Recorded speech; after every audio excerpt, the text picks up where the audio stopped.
मैं आशा सिंह अपने YouTube channel पर आप लोगों का स्वागत करती हूँ। ये मेरी ननद रानी है। ये अपने मुंह से एक सोहर गीत सुनाएंगी, तो प्लीज अपना एक प्यार आशीर्वाद जरूर दीजिएगा इनको। आंगने में आम लगवली दुआरे अनार लगवली दुआरे अनार लगवली हो ललना खिड़की में कोयला बादाम दुअरवा मधु पीपर हो ललना खिड़की लगवली बादाम दुअरवा मधु पीपर हो आंगने आम लगवली दुआरे अनार से चली दुआरे अनार से चली हो ललना खिड़की में सिचिला बादाम दुअरवा मधु पीपर हो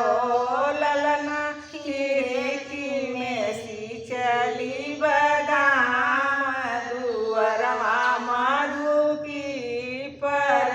हो आंगने के आम तोड़ली दुआरे बनार तोड़ली दुआरे अनार तोड़ली हो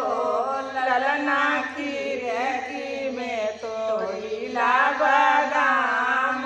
दुअरवा मधु पीपर हो ललना खिड़की में तोड़िला बादाम दुअरवा मधु पीपर हो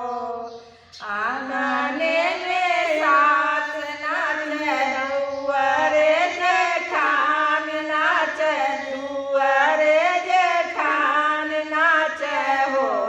ललना खिड़की में नाचले नाना दिया दुअरवा नाना दोइया नाचे हो ललना खिड़की में नाचले नाना दिया दुअरवा